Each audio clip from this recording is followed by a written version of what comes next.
Another good block to work on in Taekwondo, especially at the beginning and at the very basic type block, is a low block. It, again, deals with somebody coming in straight in at you and moving their attack off at a different angle, so getting it off this line of attack. A low block will come across from across your face and down in front of your body. So I'm trying to think about somebody trying to hit me in my belly button, and I want my block to go to the belly button and through that, past that point. Alright, so if I'm doing it in class with them, I'll have them do it. I'll mirror them a lot in class, but just for the purposes of this video, moms and dads watching to help, I'm using my left hand, put it across my face, so it's over here by my right ear, and that hand there comes down and across my body to end up on that same side. So across and here, across, and I'll have them say cheek, low, cheek, low, cheek, and that just, repetition helps build that up for them. So then I'll get that hand going, and when they're comfortable with that, I'll get their other fist underneath their stinky, smelly armpit, is what I'll say in class a lot of times. That always gets a giggle. So we got cheek, armpit, low, and just like I did when I was doing the high block, I said this one looks like a roof of a house, so the hand on the side is the garage. I'll remind them that's the garage. So we got cheek, armpit, low, garage.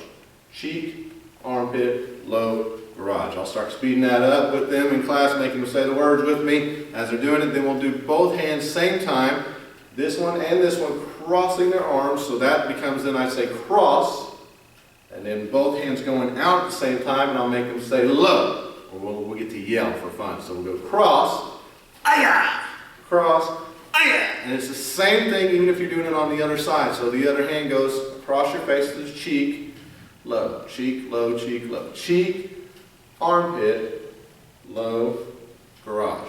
Cheek, armpit, low, garage. Do that, get it faster. Cross, low, cross, ayah. Let them practice that at home. That's from a kneeling position, seated position. I don't really care about their legs and their stances at the very beginning of this as we're learning it. If I have them standing for too long, they'll get too wiggly, all right? And they start, or if I try to have them in a stance while we're working on all this repetition, their stance will start suffering and won't be good quality anymore. So I'll get the arm part down while we're seated, then we'll stand up, and I'll have them work on doing it into a front stance. So from that chumbi ready position, one hand, for me it's going to be my left hand, crosses on top, we'll say cross, and since my left hand's going to do the low block, my left leg steps out in front into a front stance. So here we are, chumbi, it'll be cross, step with your left foot, low, back, and you do that a couple times, let them get comfortable with it.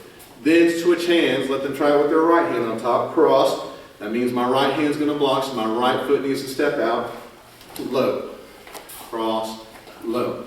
After a while then, you got them doing it and they feel pretty comfortable repeating one side or another. Now start mixing it up and get them to continue the motion going forward. So starting from chumbi, I'll pick one side, this will be my left side to cross on top first, step forward, low, right hand cross on top, step forward, low, keep going forward and backwards like that. I can go forward in that front stance just like I did with my punches and my high block.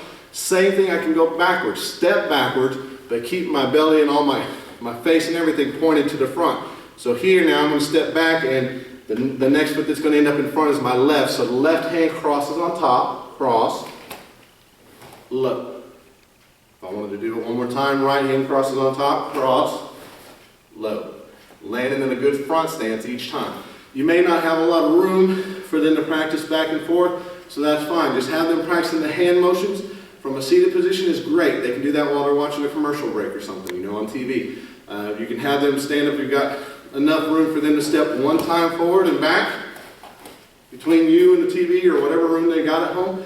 That's great too. Work on that. Work on making sure they land with the same hand and foot in front. You can work on making sure that they've got a twist with their hands.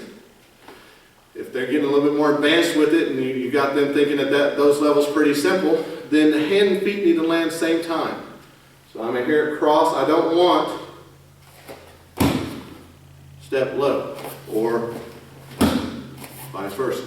And I also don't want my hand and foot to move same speed. I want them to land together, but my foot can start stepping and then my hand waits to the last minute. A part of the power that this block is going to get is from moving, from the speed of that hand moving. Notice I didn't stop it in front of my belt. I put it right in front of that knee right there. So it went through the block and redirected, kept going until it stopped right here in front of my knee. Those are some extra things to kind of think about as you're helping your student practice at home.